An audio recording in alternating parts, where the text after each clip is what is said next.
Hello and welcome to visual novel number 2, Kansei, of the Supernatural Murder Mystery Trilogy, Jisei, Kansei, and Yosei by Sake Visual.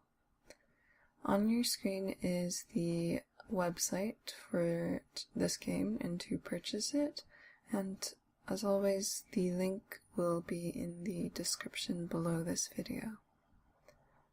So I'll start off by, again, reading the summary on this website. Kansei. Everyone is running away from something in this world. A teenager with the ability to relive the death of any corpse he touches finds himself tangled in another murder case when the owner of a high-profile corporation dies under mysterious circumstances. This time, however, he's forced to team up with a group of kids with abilities as strange as his own. Unfortunately, these new teammates might be more dangerous than the killer they're hunting. Everyone has something to hide, and the past never stays hidden for long. Interrogate suspects, explore the house of the wealthy deceased, and unearth the secrets of others while you try to keep your own hidden. With that, let's go ahead and jump right into the game.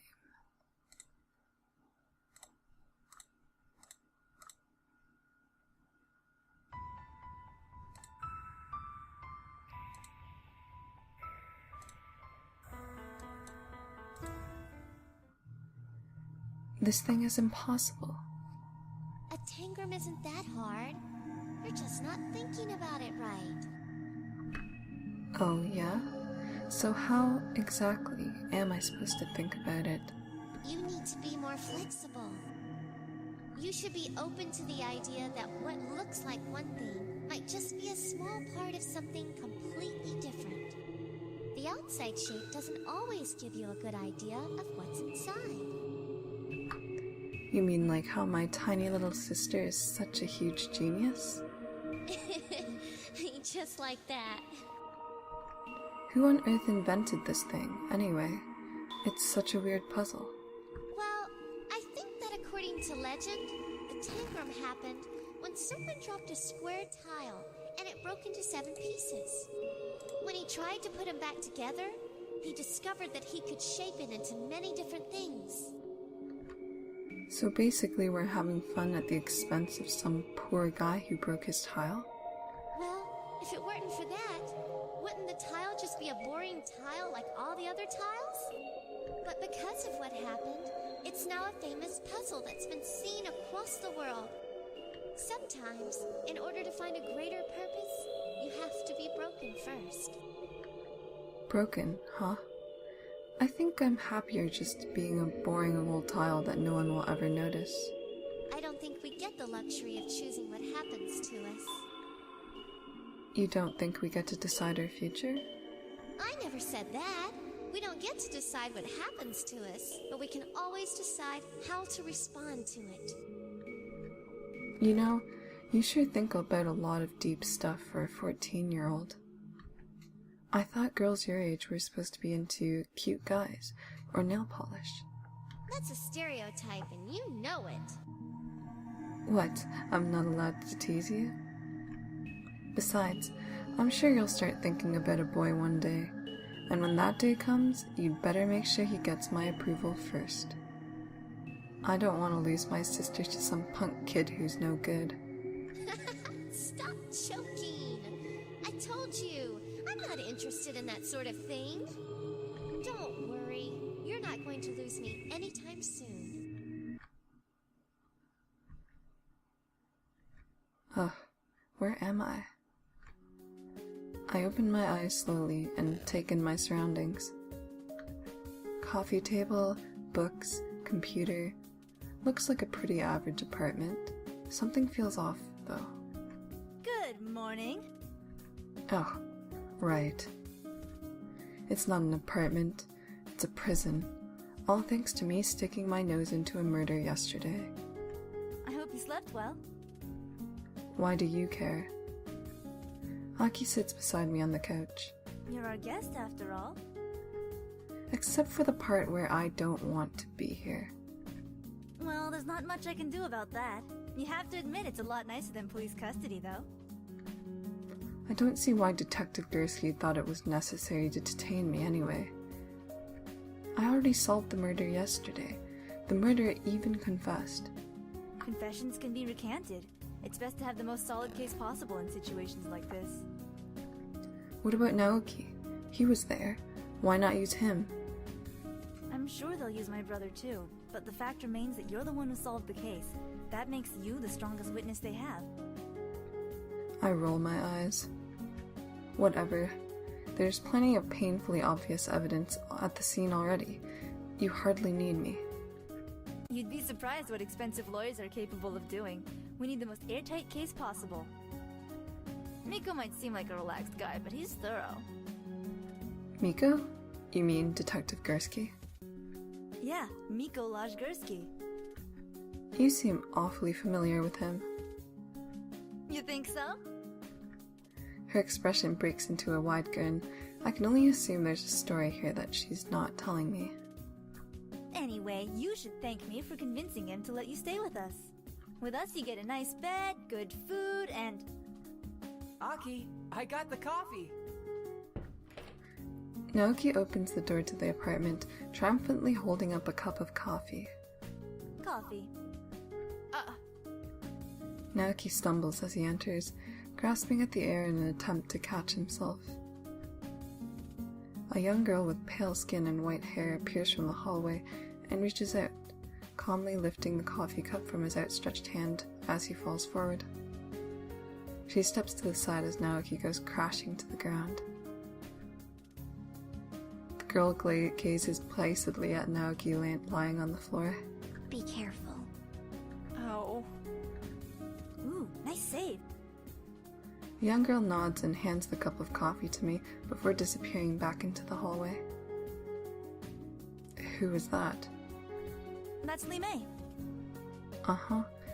I saw her yesterday, but she kinda just nodded at me and walked off. Naoki stands and rubs his head ruefully. That's Lee May for you. She's a quiet child. Quiet child. Quiet? Anyway, there's too much going on in her head, so it's a little hard on her to maintain conversations.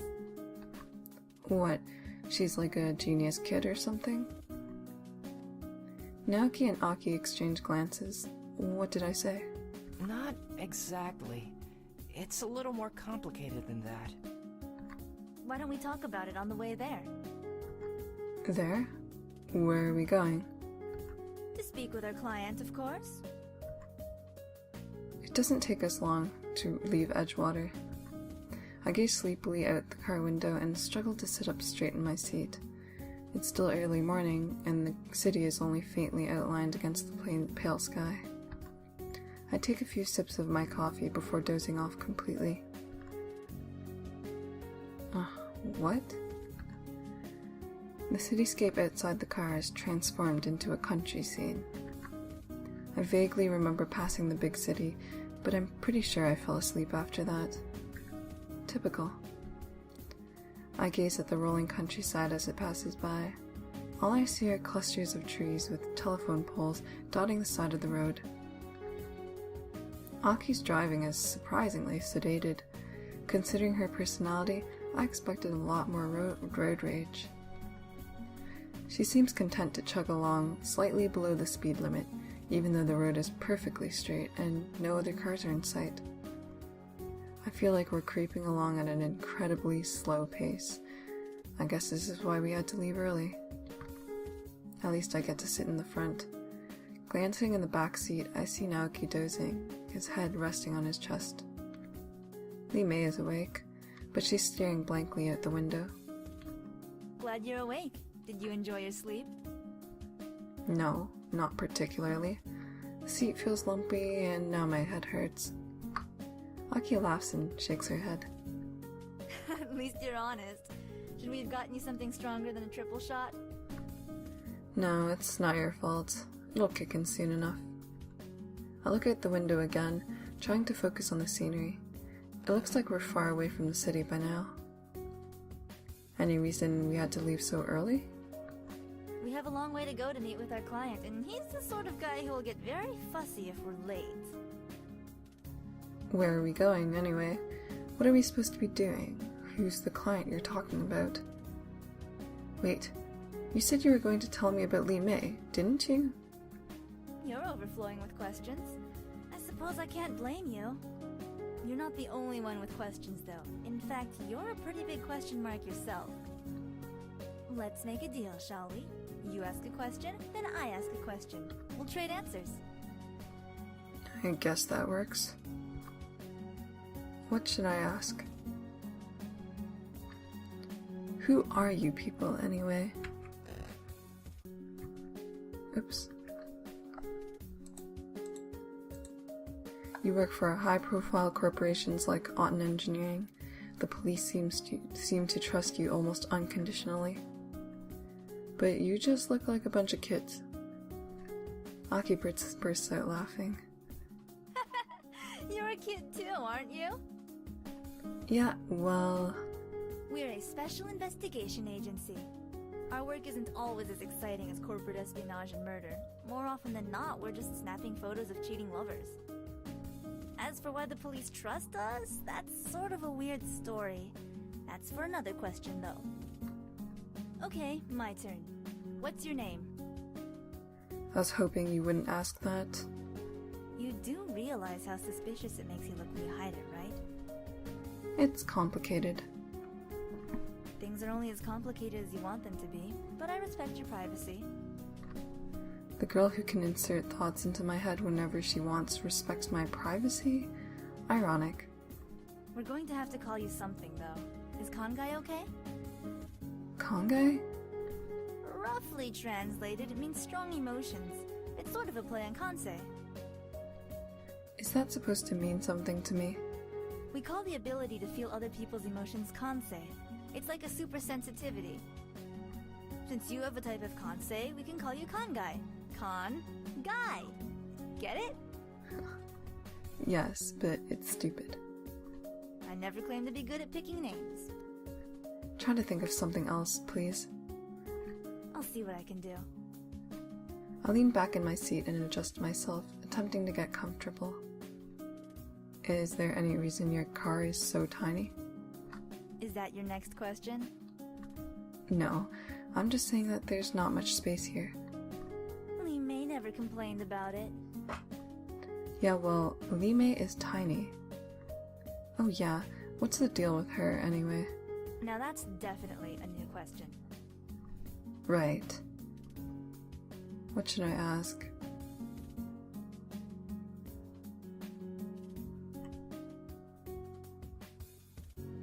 So what's the deal with Li Mei anyway?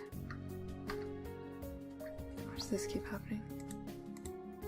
Earlier you said there was a lot going on in her head. All of us have a sort of Kansei like you do. We can all sense thoughts and feelings to some extent. And? Li Mei's Kansei is probably the purest form of them all. She experiences the emotions of everyone around her. Everyone? Everyone.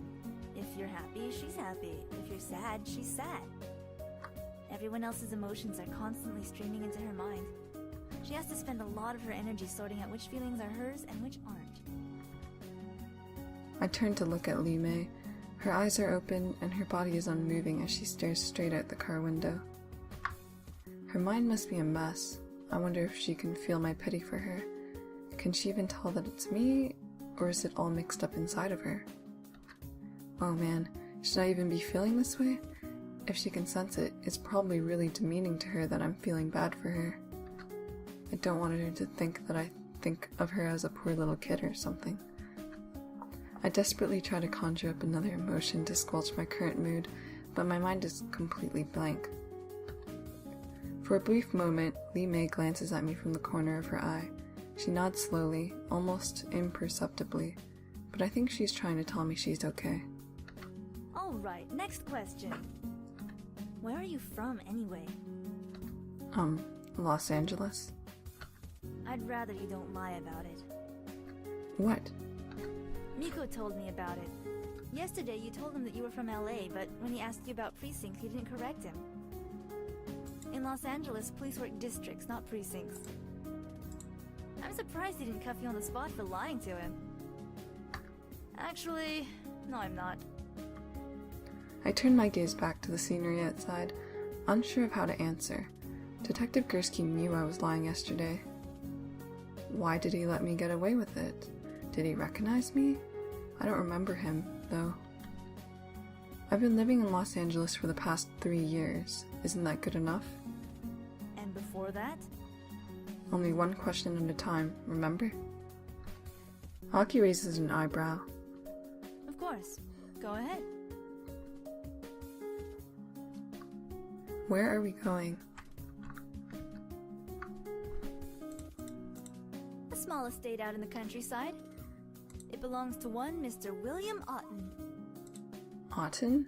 As in Otten Engineering? Got it in one. So he's the guy who hired you to track Sarah Blackmore because she was stealing information from him. Yep. Well, until she was murdered, that is. Yeah, there is that. We reported to him yesterday about what happened. You mean about how Miss Bergstrom hired Sarah to steal from him? That, and the fact that Miss Bergstrom claimed a third party was also interested in the information. He didn't sound too happy about that, so he ordered us to come see him today and give a full report in person. Wow, that's a little demanding. I can't blame him. His entire company's at stake here. I hope you don't mind coming with us. Since you were there yesterday, it seems only natural to bring you along. Yeah, I get it. I'm sure the real reason she's taking me along is because she promised Detective Gursky that she'd keep an eye on me. But I guess I don't mind talking to this Otten guy. It's not like I had any plans for today, anyway, and it might be interesting to see the house of a millionaire. Why does Mr. Otten live so far out of the way, anyway? Considering that his company is in the middle of Edgewater, wouldn't it make more sense not to live a gazillion miles from the place? Who knows? Word is that he really hates the city. His assistant said that he rarely leaves his house, conducting most meetings via satellite. Weird. His entire company is built on cutting-edge technology, but he doesn't want to live around a couple stoplights. Aki shrugs. Rich people are eccentric. Comes with a job description, I think. Sounds more like paranoia to me. Maybe it is. My turn now. Aki grins. Where did you live before Los Angeles? Somehow I knew you were gonna ask that. Oh, am I really that predictable? Not going to answer? Edgewater. What? I used to live here. In Edgewater. Here? Aki sounds surprised. 3 years. I suppose that makes sense. We've only been here for 2 years. She glances at me out of the corner of her eye. I'm sure she wants to ask more, but for once, she doesn't press the issue. Well, I guess that was my question. Your turn. What did you have to do to get the police to trust you? We stopped the assassination of a visiting dignitary. You what? Everyone makes a big deal about it, but it was sort of a fluke. Naoki was trailing a businessman and secretary who were putting in extra hours at an expensive hotel. And? He saw the assassin, thought it was suspicious, and called me in. We intercepted the assassin, saved the day, and apparently that makes us trustworthy heroes. Seriously? Seriously. You'll forgive me if I find that hard to believe. A story like that is ridiculous. So, you're the boy with a Kansei that allows you to experience the final moments of any dead body you touch. You should be used to the ridiculous by now. I guess she has a point there. It still doesn't sound like a real story, though. You missed it. I jump a little as Li Mei speaks up from the back seat. She's been silent for so long, I almost forgot she was there. Li Mei is pointing at a small side road that we just passed. Oops! Aki gives the steering wheel a tight spin, and the car's tires screech as the car spins in the road. What? Naoki jerks awake as his head bumps against the window he was using for a headrest. Sorry, missed a turn. He rubs his head slowly. Yeah, I noticed. I guess we're almost there. Yep, just a few minutes now.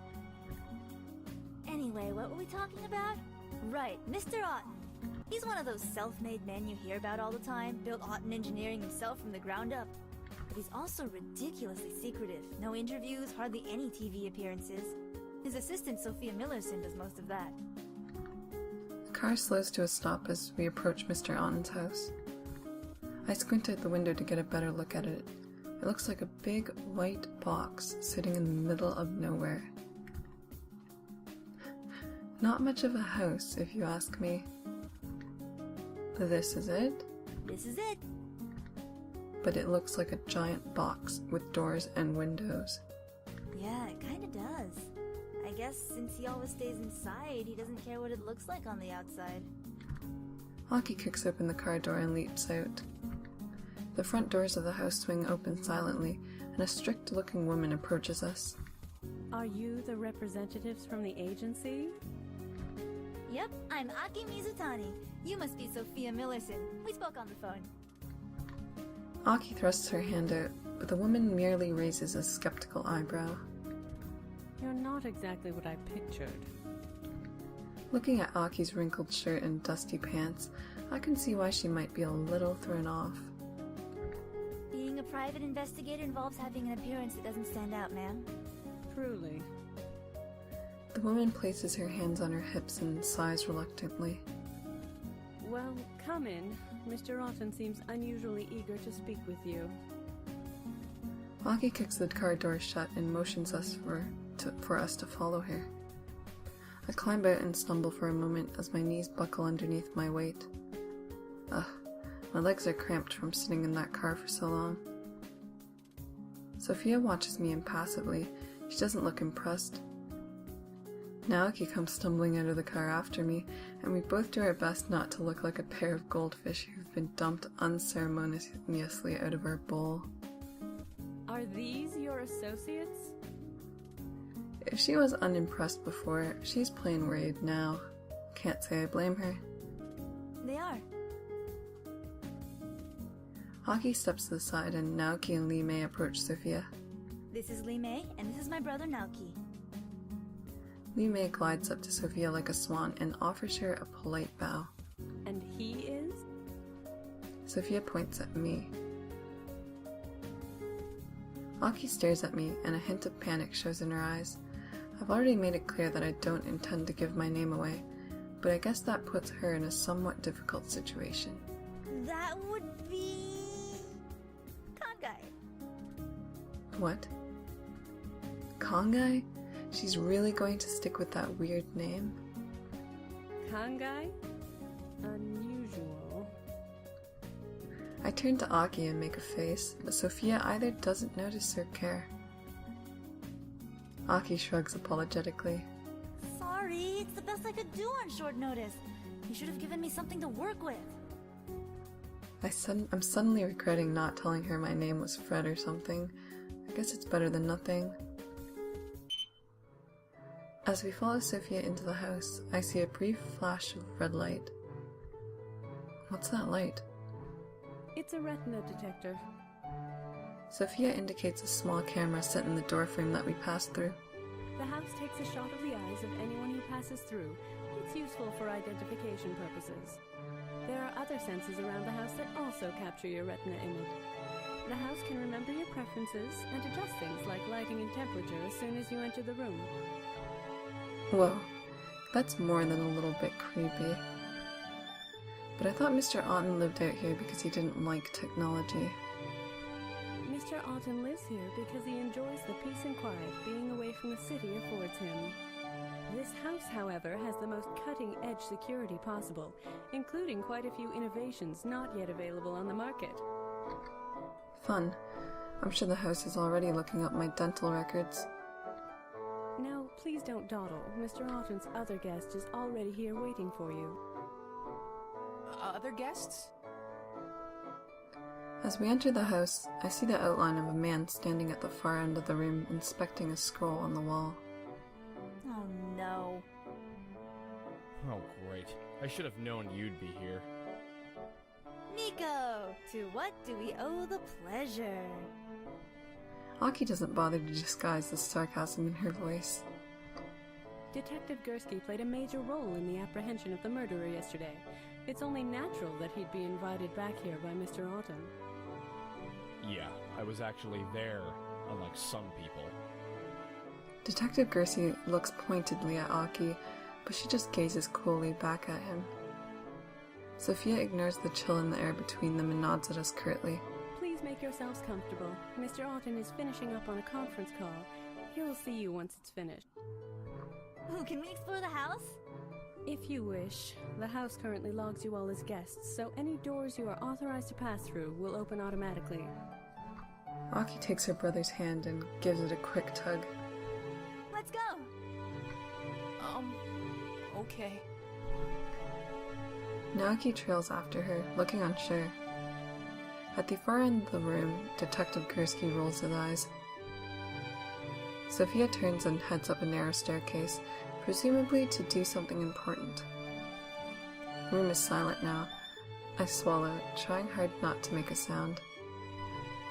Detective Gursky turns to inspect the fountain in the middle of the room with feigned interest. Unfortunately, he looks more annoyed than interested. Li Mei stands silently in the center of the room, staring off at nothing in particular. There's something about her that bothers me, but I can't figure out what it is. Her still body and distant gaze remind me of the corpses I've seen, but even a dead body doesn't give me the uneasy feeling she does.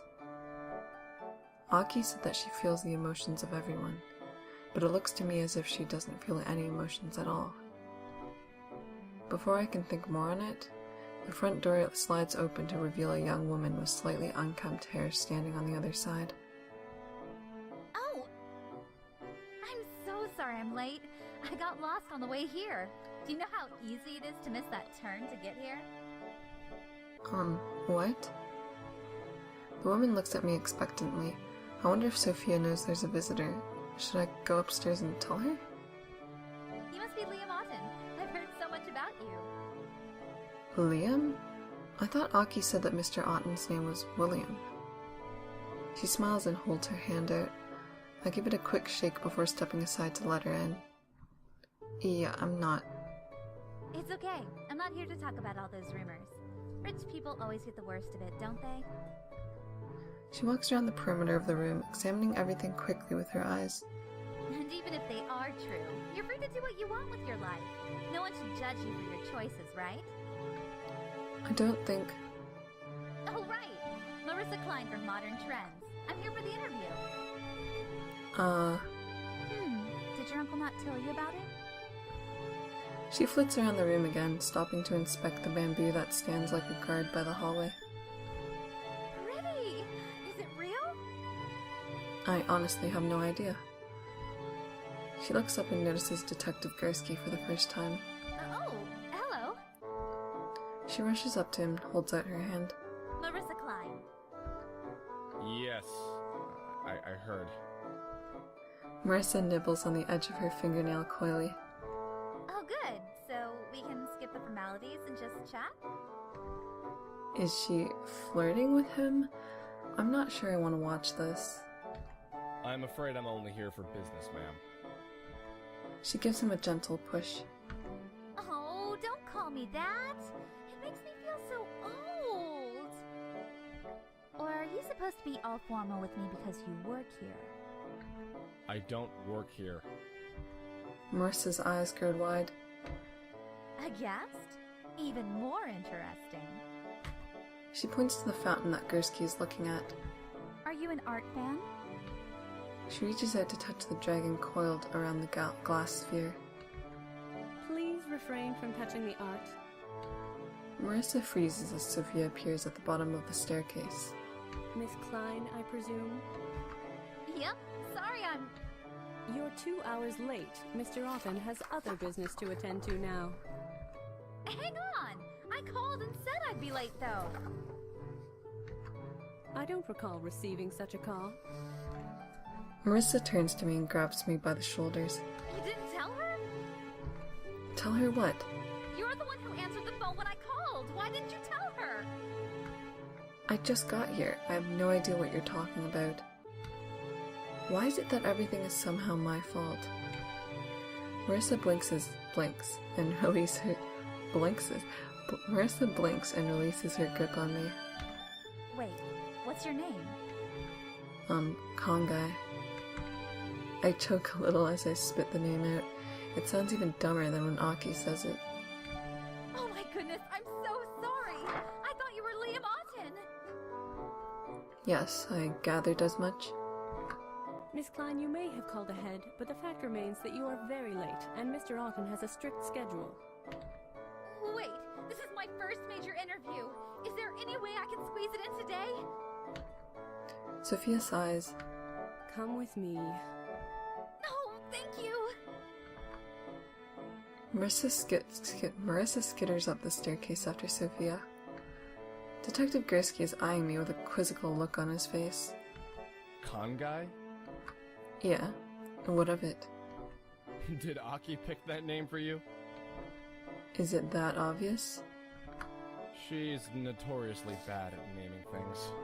When she was a girl, she had a cat that was born with only a stub for a tail. She named the cat Stubtail. Great. I guess I should be grateful I didn't get saddled with a name like Kid Who Talks to Dead People. I'm sorry you're stuck with those kids right now. If I had my way, I wouldn't group you in with them. What are you talking about? They all belong to the government. You know that, right? Wait, what? Miko, are you gossiping about me again? Aki enters from the hallway and slaps Detective Gursky on the back. I'd rather you don't feed our friend Con Guy here any misinformation. Well, I haven't lied to him, if that's what you mean. Mr. Otten will see you now. Sophia descends the staircase with Marissa Klein in tow. Sophia looks even more annoyed than usual. Marissa's smiling, but it looks forced. Did you get your interview? Of course.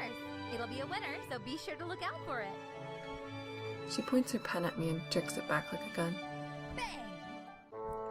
Somehow, I doubt her article will win very much. Hey, Sophie, you don't mind if I have a look around, interview the staff, and other nonsense, right?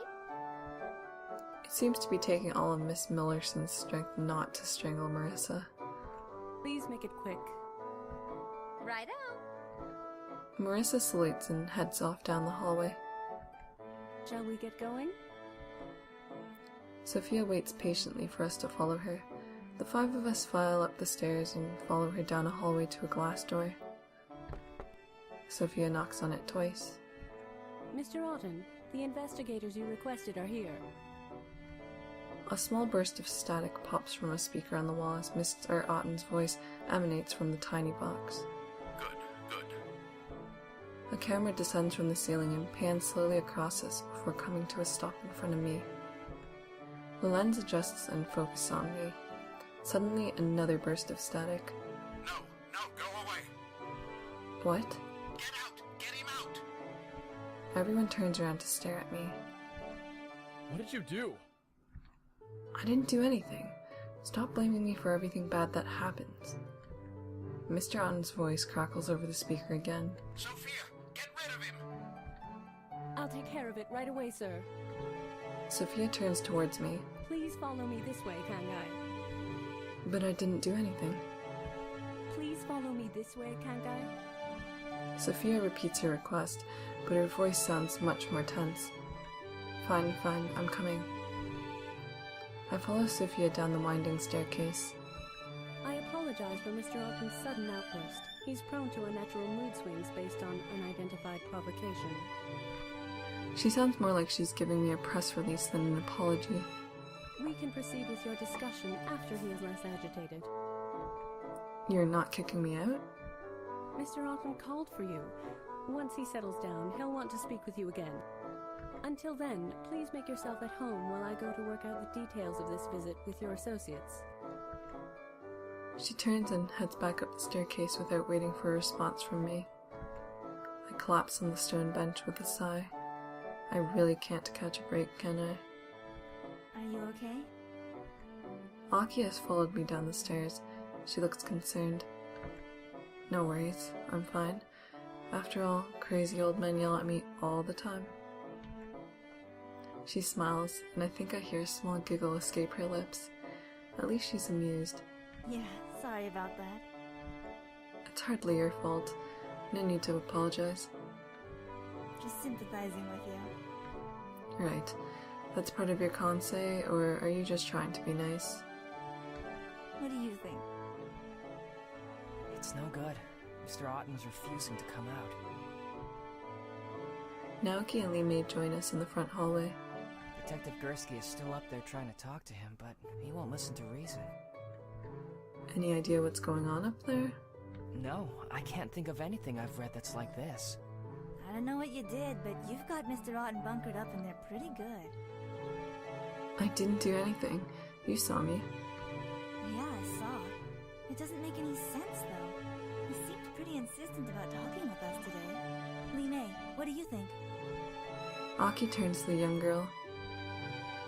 Lee May closes her eyes. It's almost like she's ready to drift off to sleep. He's scared. Yeah, we figured that much out already. Anything else? What about when he first reacted?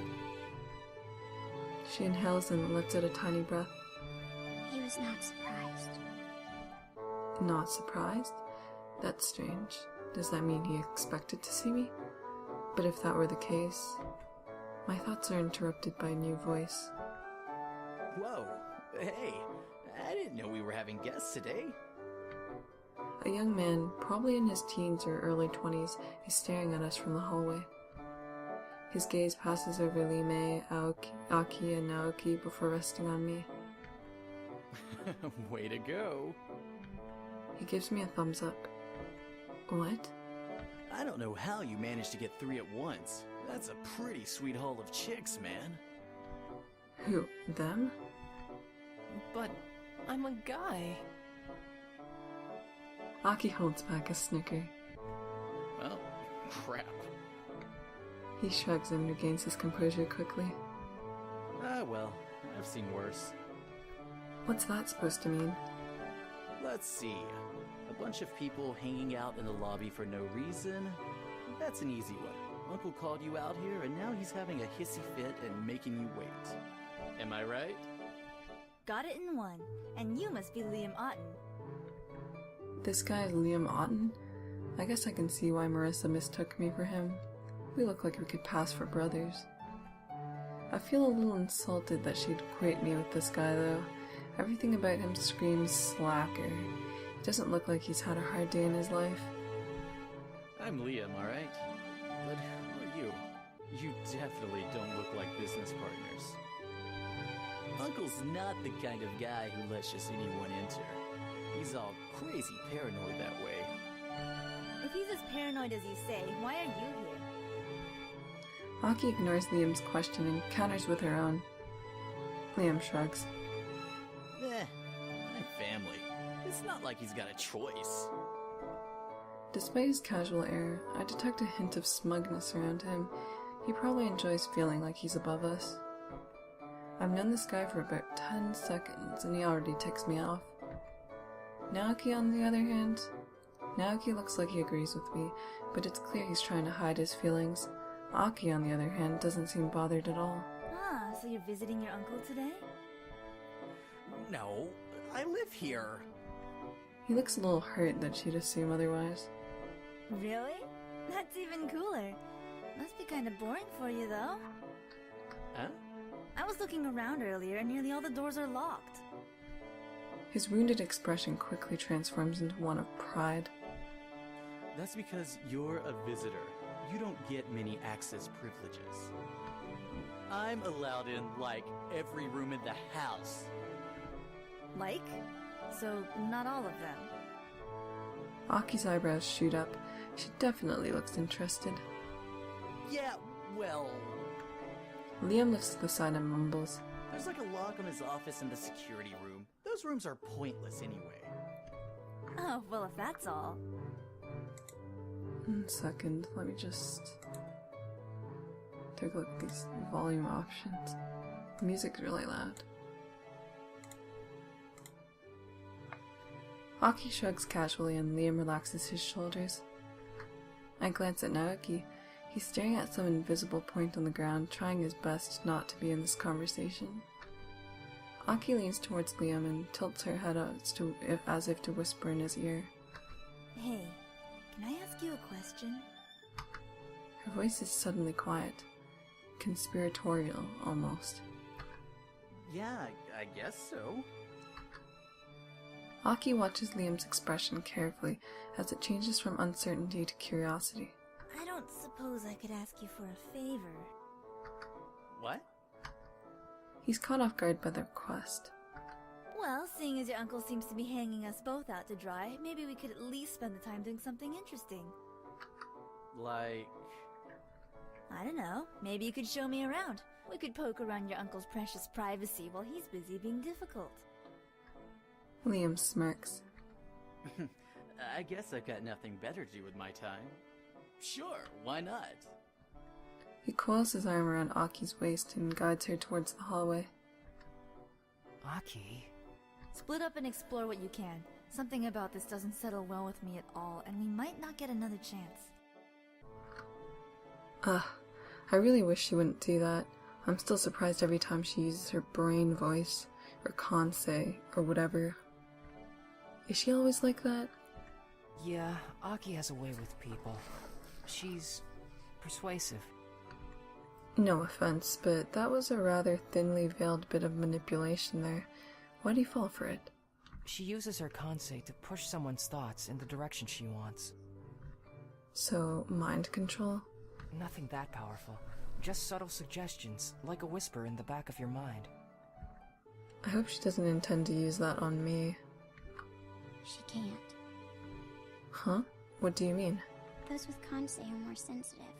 You'd know it's her voice. To us, it sounds like she's speaking directly, but normal people only feel like they've just had a random impulse. Naoki gazes at the floor and kicks aside some imaginary dust with the side of his foot. What? Nothing. We should probably get going.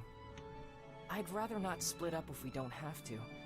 I don't do well exploring new places. You're not even leaving the house. How bad could it be? Well, I got stuck in an elevator once because I couldn't figure out how to get it to go to another floor.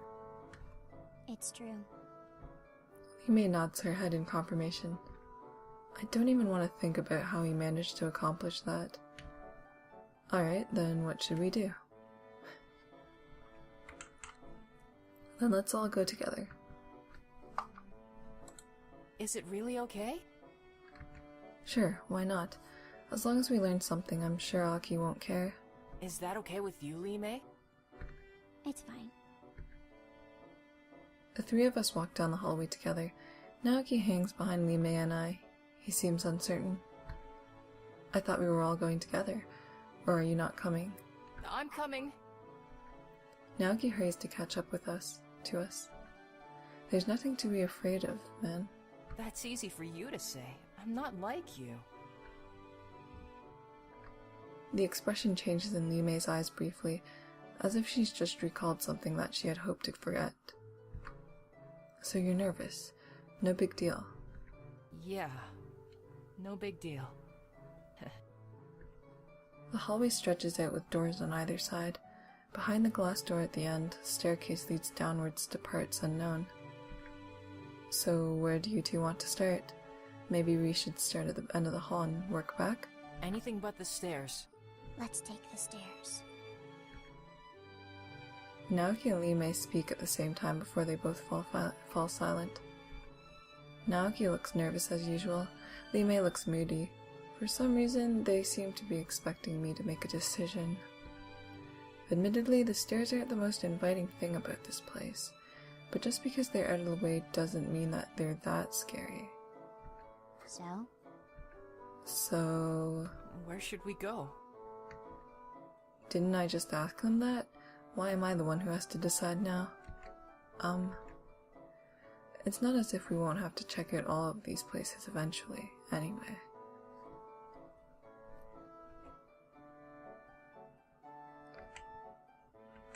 Let's take the staircase. What? Li Mei doesn't smile, but her expression flickers just slightly. She looks pleased. But why? We're going to have to check it out anyway. Might as well get it over with. I guess that makes sense. The three of us descend the stairs. Li Mei leads the way, striding confidently down, while Naoki clings to the handrail with both hands. Dude, nothing's going to happen. Are you sure? Okay, what exactly do you expect to happen? You think a ghost is going to leap out at us? No, but if there were a ghost, you'd see it, right? No. What makes you think that? Li Mei said you could sense when someone nearby is dead. Sorta. It's more like being able to sense strong emotions, though. Fear, mostly. Sometimes desperation. I pick up on the emotions of someone once they realize they're dying. It's really only the powerfully negative stuff, though. It's not like I get warm fuzzies from grandmothers who die in their sleep. I'm sorry. I can't imagine having to live like that. Well, I can't imagine not living like this. It feels like most of my life has been a Dead end. What? Li Mei points to the door at the bottom of the staircase. Oh. I head down the stairs and inspect the door. It looks like the rest of the doors in the house. Every time I touch it, it beeps at me, but it doesn't budge. It looks like it's shut tight. Sophia did say that we'd only have access to certain areas of the house. I guess that doesn't include the basement. Then let's go back. Naoki leads the way as we return to the hallway. That wasn't so terrible, was it? Well, no. By the way, you mentioned that Li Mei told you about my ability? She's the one who noticed you first. When you used your Kansei yesterday, she felt it. The emotions of the deceased were amplified in you. I see. Seems like nothing escapes this girl. Well, should we keep exploring the house? Yeah, let's get... Ugh. Whoa, are you okay? I don't feel so good. It's happening. What's going on? I feel my stomach churning. Li Mei looks ill, too. Please, don't. Scared? He's scared. Who? Con guy? I clutch at my stomach. Everything feels so light. It's Mr. Otten. I race down the hallway, still clutching at my stomach. Mr. Otten. I stumble up the staircase, barely stopping for breath as I head toward Mr. Otten's office. Naoki chases after me, stopping short at the top of the stairs. Something's wrong with Mr. Otten. I rush to the door and pound on it frantically. Mr. Otten! Mr. Otten! Gursky grabs me by the shoulders and pulls me away from the door. Let me in. There's something wrong. Whoa, kid, calm down. I feel like I'm about to throw up, but I doubt Detective Gursky would appreciate that. He's not okay. Gursky stares at me for a moment. He looks torn. I can tell he's not exactly ready to trust me yet, but I think he also feels like something is wrong. Finally, he turns to Sophia. Mr. Otten has been unusually quiet for a while. Are you sure everything is okay? Is there any way we can force ourselves in? Sophia doesn't look pleased by his request. It's certainly unorthodox. I don't think Mr. Otten would be pleased. I think he'd be even less pleased if he needed medical attention and we didn't get it to him. Sophia sighs and nods. Very well. The only way to open the office without express permission is to reset the security system. And how exactly does one do that? Someone needs to reboot the system manually, then someone else has to enter the restart code within 10 seconds of the system being rebooted. Sounds complicated. It's meant to provide maximum security for Mr. Otten. I'm the only one here who knows the code, so someone else will have to go to the basement to reset the power. If you mean down the staircase, I think that door is locked to visitors. It is, but I can open it from here. Once you head down there, everything will be fine. Detective Gursky glances over my shoulder. Alright, Naoki, go reset it. What? Why me? Somehow I get the feeling Naoki says that a lot. He doesn't look too thrilled to have to go back down there. I kind of feel bad for him. Don't worry, I'm sure it'll be okay. Right. Naoki doesn't seem too inspired by my words, but he leaves anyways. We stand in awkward silence for a few minutes before the lights flicker off. As soon as the lights power back on, Sophia punches in a rapid-fire series of numbers into the keypad beside the door. The door swings open and the three of us crowd into the doorway. Mr. Alton! Sophia rushes in and grabs the body lying on the floor. Mr. Alton! Sir! She shakes him gently, but he doesn't respond. Detective Gursky leans over Mr. Otten's body and places 2 fingers on his neck. He doesn't have a pulse. No! He was just alive a moment ago! Sophia pulls Mr. Otten's body away from the desk and tries to roll it over, but she can't support his weight. What are you doing? There's still a chance I can save him! Please help me! Gursky points at me. Con guy, help us move the body. I step forward and coil my arms under one of Mr. Otten's arms. With a groan, Detective Gursky and I lift the body and lay Mr. Otten on his back. As I lay Mr. Otten's arm down, my hand brushes against his. Oh no, not now, not. Even as I struggle to maintain consciousness, my mind is flooded with Mr. Otten's final thoughts. I'm hot, but it's not because of my surroundings. I feel like I'm burning up from the inside. I can't breathe, and all I can feel is fear. Why didn't I protect her? I never should have let her be with him. I wish I'd never met him. No, I wish I could have stopped him. I was so close. No matter what, he mustn't find it. Please, someone, anyone, keep it safe. The vault must be protected at all costs. I open my eyes slowly. I'm kneeling on the ground, but Detective Gursky and Sophia aren't even looking at me. Sophia has her hands on Mr. Otten's chest, with her fingers interlocked. 1, 2, 3, 4. She pumps his chest with her hands, counting out loud as she does. Mr. Otten doesn't move. Again she pumps his chest, trying to start his heart, but again nothing. She leans down and grabs his mouth, but Detective Gursky steps in and pulls her away. That's enough. What are you doing? There's still a chance! She punches him with her free arm, but it doesn't affect him. Look at him. His skin is pale, his pupils are dilated, and he's covered in sweat. There's a good chance he was poisoned, and you could be poisoned too if you try to resuscitate him. Sophia makes another desperate attempt to escape from Detective Gursky's grasp, but he holds her firm. Don't. You did your best, but there's nothing we can do now. Sophia's knees buckle under her, and she falls to the ground with a choked sob. I thought she was just Mr. Otten's personal assistant, but his death seems to have really shaken her up. Detective Gursky kneels beside her and places a hand gently on her shoulder. Sophia, everything's going to be okay. She shakes her head, but when she opens her mouth to speak, all she can do is sob. I back out of the room slowly. They really don't need me here right now. In the hallway, Naoki and Lee Mei are waiting. Lee Mei said he's gone. I nod slowly. What happened? I think it was poisoning, but I don't know. Did you see it? Yeah, he was scared of something. Someone, I think. I still don't know why. His final wish was to protect the vault. What's the vault? No clue. We should find Aki.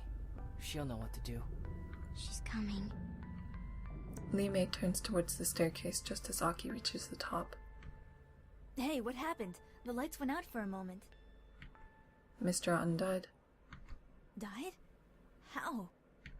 Poisoning, it seems. Did you read his last moments? Yeah. He was regretting meeting someone. Said he needed to protect a vault of some sort. Interesting. I haven't seen any vaults around here, but I assumed that it would be hidden. Detective Gursky exits the study with Sophia. She appears to have calmed down, but her body still trembles every time she breathes in. The police are on their way. It's a bit of a drive for them, so we'll have to sit tight until then. I suggest we all wait downstairs. As I don't have any jurisdiction here, it's only a suggestion. He looks directly at me. But it's the best option if you want to stay unnoticed. He turns and leads Sophia down the staircase, helping her with one step at a time. Aki frowns as they leave. Always the gentleman. Huh? Nothing. Anyway, we should probably follow his suggestion and head downstairs. We wouldn't want to get into any more trouble than we already are. What do you mean by that? Since when were we in trouble? It's not you. Aki shoots a glance at him, and the expression on his face makes it obvious she just told him something. I suddenly remember something that was bothering me earlier. You know, Detective Gursky told me that you guys belong to the government. What does that mean? It means that Miko shouldn't talk so much. She heads down the stairs before I can ask anything else. Naoki follows meekly, but Lee Mei stays with me. What's up? Do you truly want to know? About you guys? Well, I think I deserve an explanation. But do you want one? Well, yeah, I guess so. We're on parole for crimes past. Mikolaj Gursky is our parole officer. What?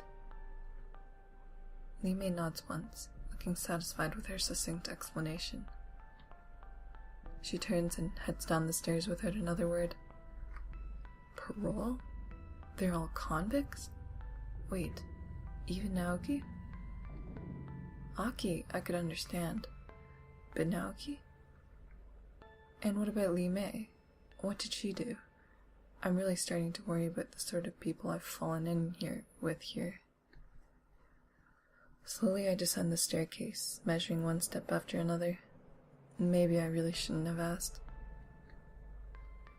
When I get to the bottom, Detective Gursky glances at me with mild amusement.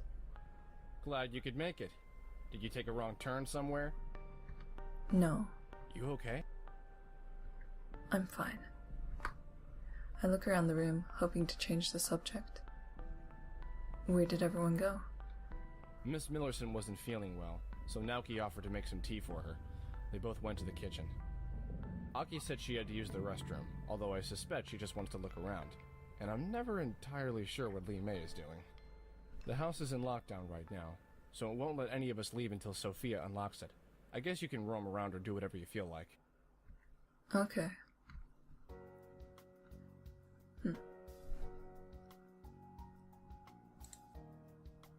Detective Gursky stands across the room from me, arms folded across his chest. He appears to be deep in thought, but it's not long before he notices that I'm looking at him. What? Nothing. Well, that's not true. Nothing I want to talk about, then. He uncrosses his arms and sighs. I don't know where you've been all these years or why, but that look in your eyes is still the same. What look? The one that says you're already trying to figure everything out. It's like watching someone who just started work on a puzzle. You're digging through the pieces and looking to build a frame, but you don't have much yet. That much is true. I don't remember seeing you before, though. I doubt you would. We've never met in person. I sure heard a lot about you, though. Both of you. I suddenly feel my stomach knot up. How much is a lot? Not enough, apparently. I thought you were dead. We all did.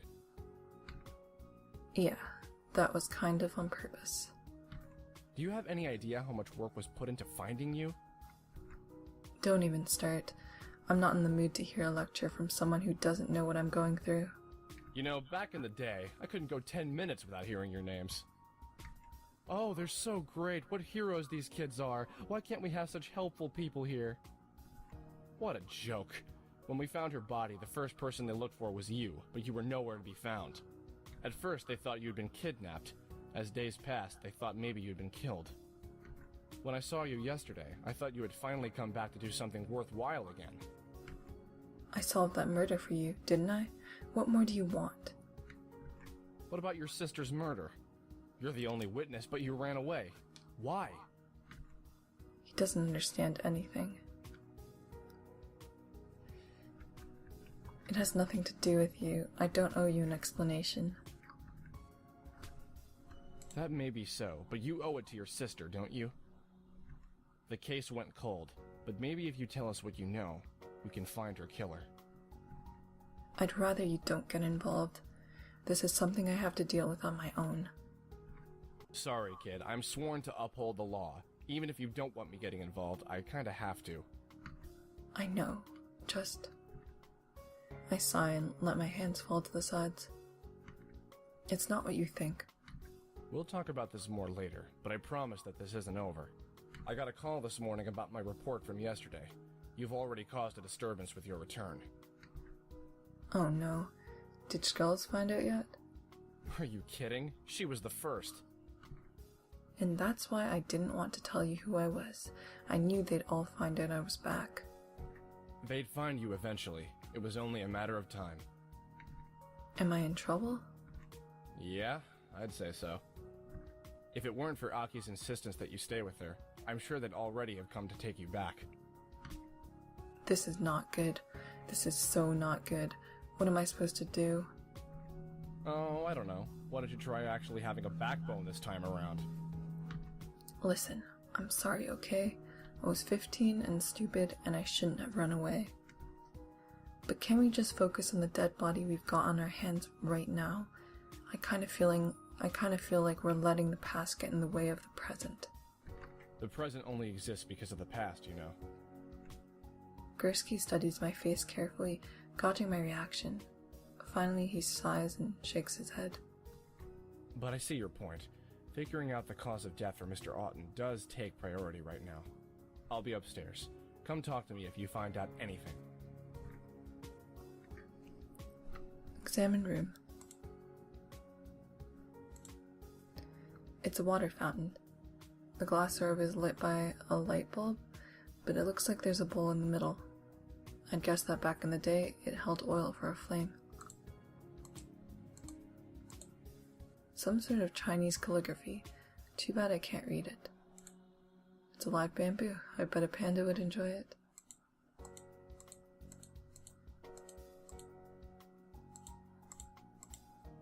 At first glance, it appears to be a peach tree, but all the peaches are actually light bulbs. That's sort of interesting.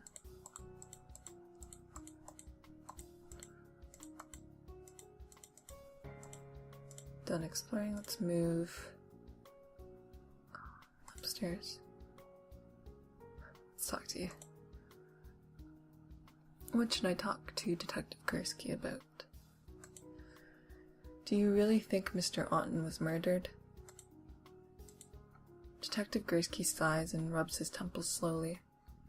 I don't know, kid. I can't just march in and declare it's a murder without any evidence. For all we know, he committed suicide. Do you think he killed himself? Hard to say. His reaction when he saw you certainly was unusual. It's not a level of fear you see in most people. He very likely could have done something foolish in response. So you think it's my fault? Now, I never said that. There are a lot of things that might drive someone to suicide, but in the end, it's still the decision of the individual. Yeah, I know. Gursky studies my face carefully before he speaks. Back then, didn't you... Yeah, I did. But I really don't want to talk about it. Are Aki and the others really convicts? Well, technically, no. No? They're not on record as having committed any crimes. But Li Mei said you were their parole officer. Handler is more like it. I'm supposed to make sure they don't cause any trouble. He rolls his eyes. That'll be the day. More trouble? What sort of stuff have these guys been up to? But what did they even do? Hustling, mostly. The twins ran a lot of cons. Aki's got some sort of charm about her that makes people trust her. She's really manipulative, and her life is nothing but moral gray. Naoki's a good kid, but he'll do anything his sister tells him to do. And he's a fast learner. He can pick up on pretty much anything. They came to Edgewater 2 years ago and wreaked havoc for a good year before we finally caught them. He rubs his head slowly as if an old headache had just found its way back to him. But Aki is Aki. Somehow she managed to cut a deal. Clean records in turn for their special services. So now the government uses them as investigators, spies, or anything else requiring a quick mind and an expendable body. Ah, that's why she said they're a special investigation agency. It's not an inaccurate statement. And on that note, be careful about what she says. She's not a liar, but she likes to tell misleading truths. What about Lee May? Where did she come from? I'm afraid that's classified information. I raise an eyebrow, but I don't press the question. It's obviously not something I want to get involved with. Do you know if Mr. Otten has a vault at the bank?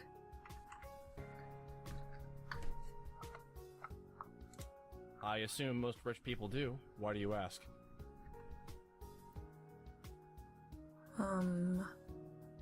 What should I tell him?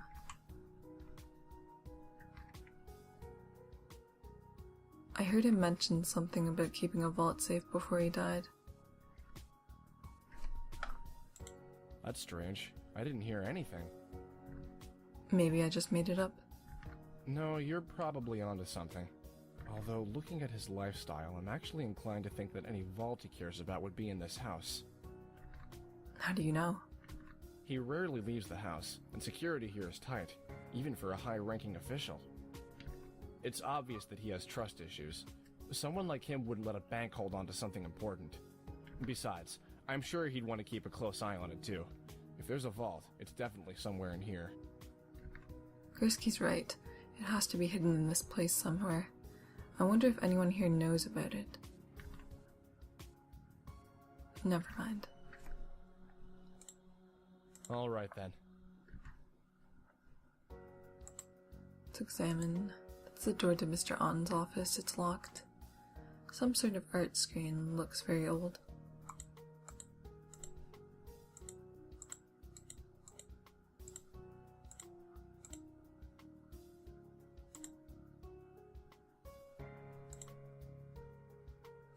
As I enter the hallway, I'm nearly run over by a guy as he rushes out from around the corner.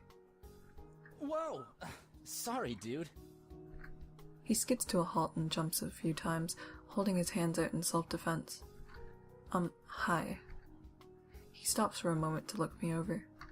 Never seen you around before. You're not one of Liam's friends, are you?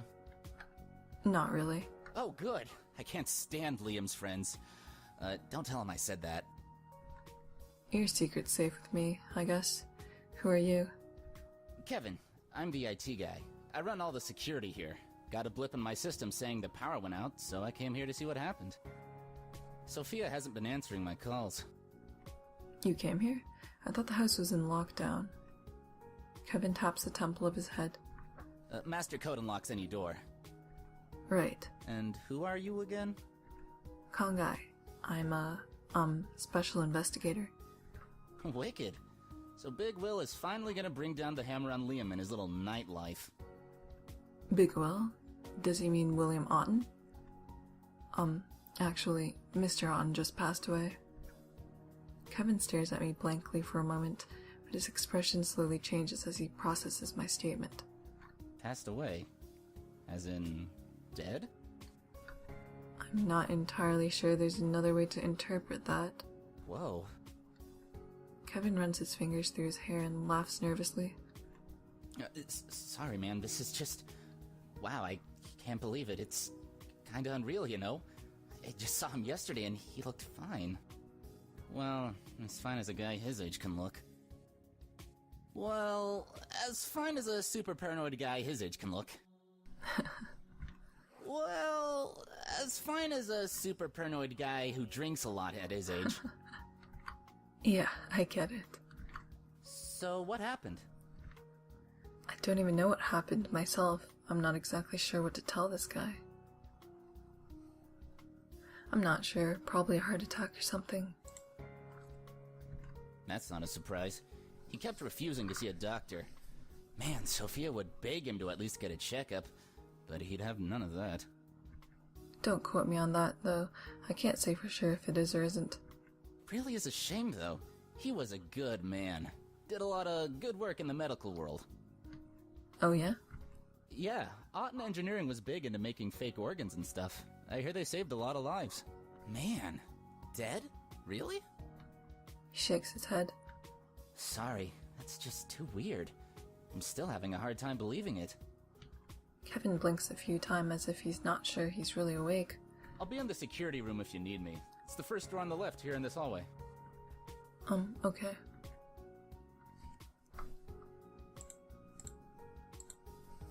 It's a retina scanner. The door only unlocks if you have clearance. There's a keypad attached to it. I bet I could override the scanner if I knew the right codes. It's an old painting on a silk scroll. It appears to be a mountain of some sort.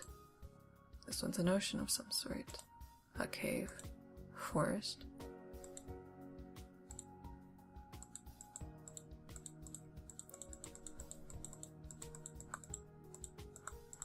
I think that's it. That's a lot of ways to go. I try the door, but it doesn't open. I thought Kevin said he'd be in here. I knock on the door and I hear the sound of footsteps. The door slides open. What's up? You said you'd be here? Yeah, I did. What do you want? I crane my neck to peer over Kevin's shoulders. The room behind him looks mostly empty, but I can see the glow of television screens across the wall. Can I come in? Kevin frowns, but he steps aside to let me in. Sure, why not? Since Mr. Otten hired you, you'd probably be allowed in here anyway. It doesn't take long to scan the contents of the cold room. There's not much on the tile floor save for a single chair. A long counter stretches across one wall. It bears a lonely keyboard and mouse. Mounted on the wall are several monitors, all flickering with images of various rooms in the house. At first glance, it appears to be a room meant for a high-security corporate building, rather than just a house. Welcome to my Fortress of Solitude. This is the command center for the entire house. What should I talk about? So you can see everything from here? Not everything. Mr. Otten's office is strictly off limits. Very private, you know. No one knows what he does in there. He folds his arm across his chest and scowls. As if it isn't obvious. Obvious? What's obvious? Mr. Otten never likes to be far from his booze. His solution to anything stressful is to drink it away. Of course, he tries to hide it because it's not very professional, but every time he walks out of that room, he reeks of alcohol. Can you think of any reason that someone would want Mr. Otten dead? You're kidding, right? No. You must be new around here. Mr. Otten's infamous around these parts. He's a ruthless sort of dude. Any little guy tries to start something new, he crushes him. Poaches employees, spreads rumors, heck, he's even brought in the courts multiple times. He'll say that these other companies are infringing on his trademark or something equally stupid. Of course, that's only the stuff we know about. If you ask me, he's got more than just dirty business practices going on. I mean, seriously, look at this place. No one builds a house like this in the middle of nowhere unless he's got something to hide. If he's not doing something illegal, I'll eat my motherboard. Why do you work for Mr. Otten? The money. Duh. But you said he's probably doing illegal things. Doesn't that bother you? Never actually witnessed him do anything illegal, and maintaining his security system is harmless. So even if he goes down, I can't be held responsible for anything. In other words, you don't really care where the money comes from as long as you don't get in trouble. Yeah, pretty much. Why, should I? I'm starting to think that I'm not going to like anyone in this house. If these are the people Mr. Otten surrounds himself with, I can't imagine the sort of people he's trying to hide from. How'd you get this job? Mr. Otten offered it to me. Really? Well, yeah, he handpicks everyone who works for him. How'd he find you? I graduated in the top of my class at a university he funds. He offered this job to me straight out of college. That's pretty lucky. Yeah, that's the word for it. Whoa, am I imagining things, or is he resentful about something? Do you know anything about a vault hidden in this house? A vault? Can't say I do. If I had to guess, I'd say it's probably in his office. It's the most secure place around here, after all. Although, I can't think of anything he might have that's more valuable than that precious artifact collection of his. He sunk more money than I care to think about buying all that old stuff up. Maybe that old museum of his is the vault. He certainly loves it enough. What do you mean? He wanders in there all the time, just to look at stuff. Kevin points at one of the monitors on the wall. The glowing screen displays an angled image of the museum. That room has so much stuff he cares about. You could probably say it's his vault. Kevin points to the bottom corner of the screen. There's a blind spot right here. Anything under the camera won't show up on the monitor. It's the only place in the house with such a massive blind spot. I keep telling Mr. Otten that we should reposition the camera, but he refuses. Why would Mr. Otten willingly hide a portion of his house? Maybe there's something there that he doesn't want Kevin to see. I'll have to go inspect it myself. That's all for now. Come by if you want to ask me anything else. Examine this room. No, I doubt Kevin would appreciate it if I poked around all of his stuff. I should probably wait for a time when he's not around.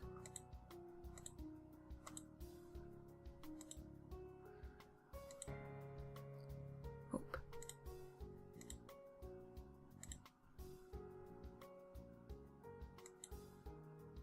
The atmosphere in the kitchen is tense.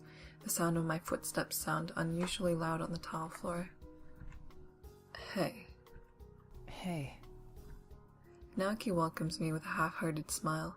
Sophia is standing at the other end of the kitchen, sipping slowly on a cup of tea. Her eyes don't waver from the small cup in her hands. I lean in towards Naoki. Is she okay? I think so. She's not crying as much, at least.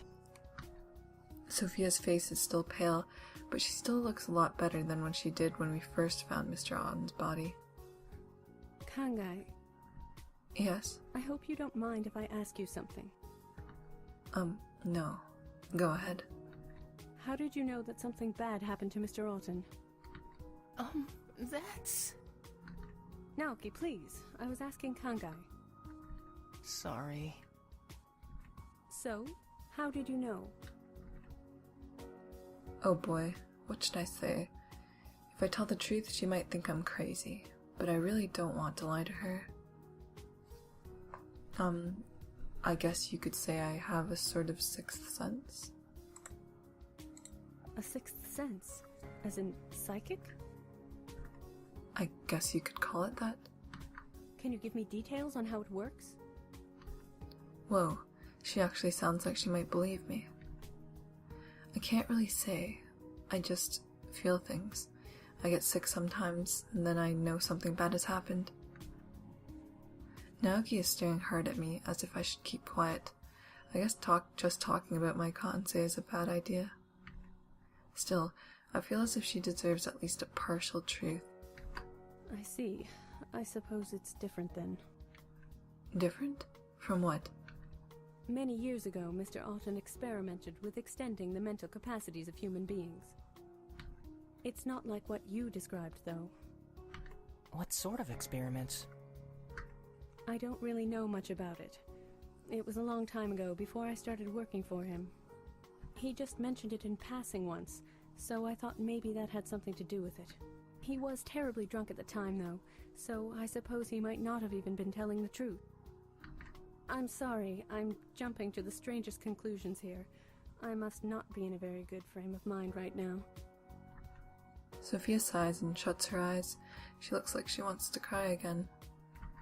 I'm sorry. You really cared about Mr. On, didn't you? For a moment, Sophia doesn't respond. Her shoulders shudder as she takes in a deep breath.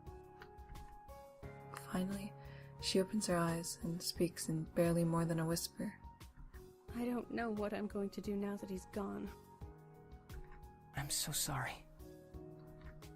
Naoki places a gentle hand on Sophia's shoulder. For a moment, I feel strange. She definitely sounds sincere, but something about what she just said sounds off. I'm sorry. I just really want to find the person who did this. If there's anything you need to know, just ask, okay? Yeah, sure. Thanks. Naoki, what do you think about Mr. Otten's death? What do I think? I think it's terrible. I'm sorry that you had to see him dead. Well, I meant, who do you think did it? I really can't say. I don't want to make any judgments. He glances to the side and begins to absent-mindedly fiddle with his fingers. Can you at least tell me your thoughts on everyone here? Well, Liam is pretty angry with his uncle. His eyebrows went down every time he spoke about him. He covered his face when Aki started asking more questions, so he's got something to hide. I'm pretty sure Marissa's hiding something too. Every time she smiles, her eyebrows go up, as if she's worried. After she finished her interview with Mr. Otten, she was even more nervous than before. Naoki glances at Sophia before leaning in and whispering. Sophia was pretty frustrated when we came, but now she's really anxious. She won't stop pacing back and forth. And what about Kevin? You mean that guy with the red hair? I didn't really get to see his face. Sorry. Don't worry about it. I was just curious. Really, it's good enough that you know this much. I'm kind of impressed. I've been studying body language for a while now. Okay, thanks.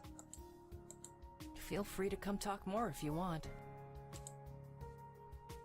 Sophia, why do you work for Mr. Otten? Mr. Otten values my services. I am a trained professional and an excellent personal assistant. That wasn't really an answer.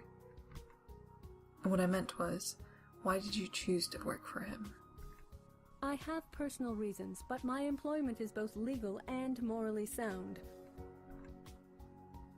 Do you know anything about a vault or a safe hidden in this house? Yes, Mr. Otten mentioned a safe place once or twice, although I don't know the exact location. I'm sure it's in the house somewhere, but the way he spoke of how inconvenient it was, I assume it wasn't located in his study. I'll come back later. Of course.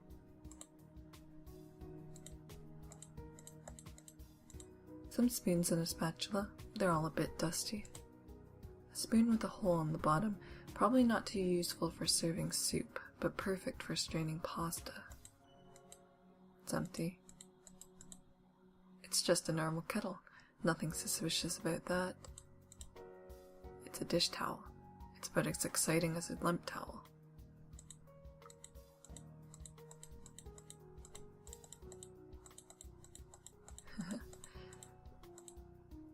A small jar of salt. Looking at how large the grains are, I'd guess kosher.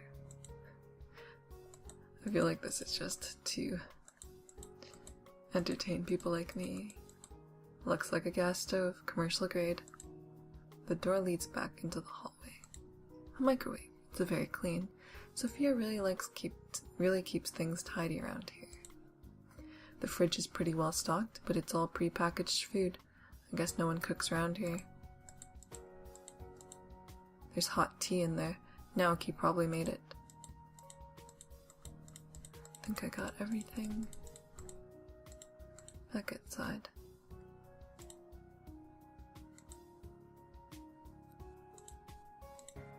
A lamp. The body is made of porcelain. It's a bathroom stall with a toilet in it. This place is a lot like a public restroom. I wonder if Mr. Otten used to accept a lot of guests. A lamp. The bulb uses a lower wattage than an incandescent bulb. Aki would probably attempt some sort of Mr. Watton joke at this point. I guess you're supposed to dry your hands on these towels. Where exactly am I supposed to put the towel after that? A sink with a porcelain basin? There's a space between the frame and the wall, so it's not a two-way mirror. Can't believe I'm checking for this. Old habits die hard, I guess. A soap dispenser. According to the label, it's evergreen scented, but it just smells like soap to me.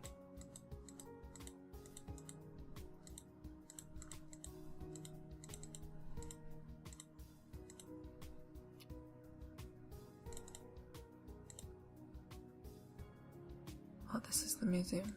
I'll have to leave this for last.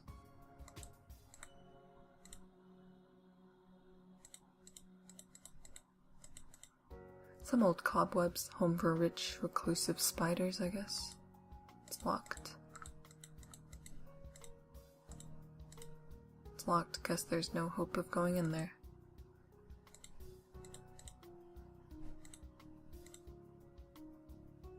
The door opens to reveal a wide room furnished with some expensive furniture. If I had to name it, I'd call it the living room, but it doesn't feel very lived in at all. Oh, Kansei, hello! Hey. She looks happy to see me. Did I do something? Hey, did something happen? I saw Sophia rush by with that nice boy, but he didn't tell me what was going on. Oh, yeah, I'm not sure there's a tactful way to put this. Mr. Otten died. What? Are you kidding? No. Marissa stares into my eyes, searching me with a mixture of fear and panic. I stare back until the truth of the incident sinks in. Her expression changes slowly as she realizes that I'm not lying. Are you sure? What happened? What should I tell her? I'm not sure. Did he die of natural causes? Why would you ask that? William Otten is not a popular man. His business practices are already reprehensible, and there have been rumors of unethical treatment of some of his test subjects. That's why I came. I was hoping I'd be able to uncover something about what he might be doing. So you're really just sneaking around trying to dig up some dirt? It's really not what you think. Okay, then what? Nothing. What sort of illegal things was Mr. Otten doing? Oh, it's hard to say. Everything's just rumor, you know? It would be awfully irresponsible of me to spread false information, so I really need some hard evidence before I say anything else. Right, sure. It's obvious that there's something she doesn't want to tell me. I wonder if she's a victim of Mr. Otten's actions in the past. Earlier, you talked about some rumors about Liam. What was that about? Those. Well, recently, word's been going around that Liam Otten is involved in dogfighting. Whoa, that's a felony. Not to mention extremely cruel. Well, I'm glad he chose to draw the line somewhere, at least. I'm fairly certain he was just getting fed up with Liam's antics.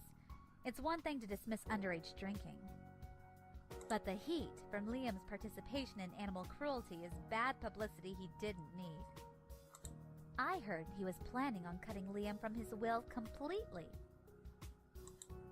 Planning on? So he didn't get around to it yet. As far as I can tell, no. But you'd really have to ask someone more knowledgeable than I. I don't have any other questions right now. I'll talk to you later then. A dining room table. It looks like it could host a lot of people, but judging from the dust in the middle, I doubt it's been used for a while. 2,000 channels and still nothing on. Some sort of combo disc player that reads all sorts of formats. It's empty. Benefits of organ reproduction. Looks like some sort of corporate presentation or informational video. This door leads back into the main hallway. The garden is made up of evergreens. I think those flowers are called rhododendrons. They're a fairly low-maintenance plant.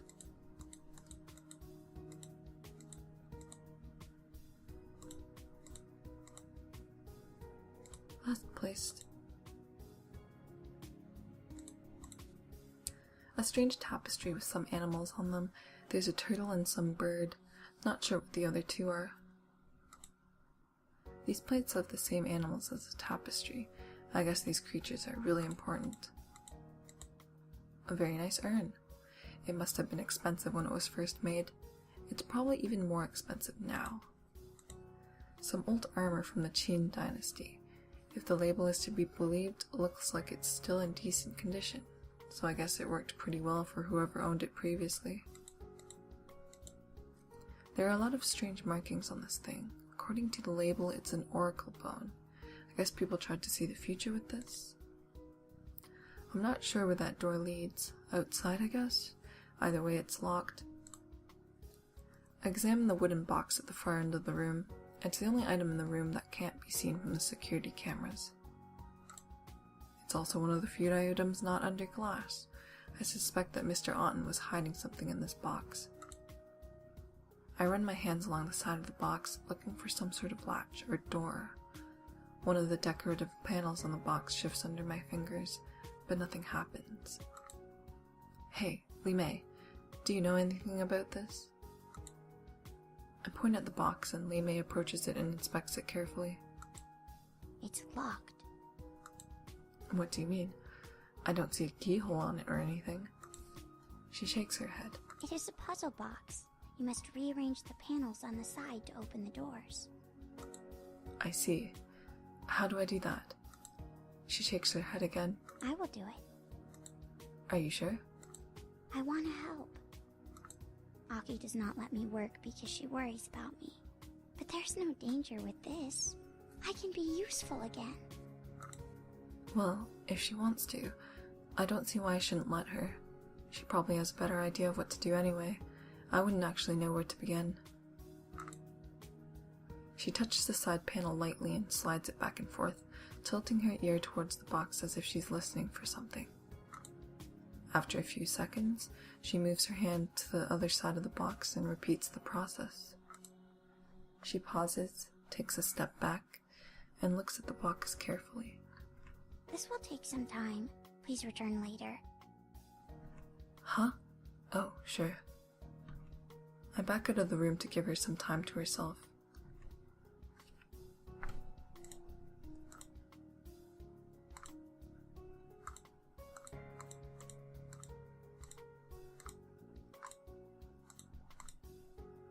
It's a puzzle box. Mr. Otten was hiding something in there. Li Mei is gazing blankly in the direction of a collection of old plates. I approach, but she barely seems to notice my presence. So, hey. Li Mei blinks slowly and turns to face me. She nods once to acknowledge my presence. I shift my weight from one foot to the next as she stares at me expectantly. What am I even supposed to say? How are you feeling?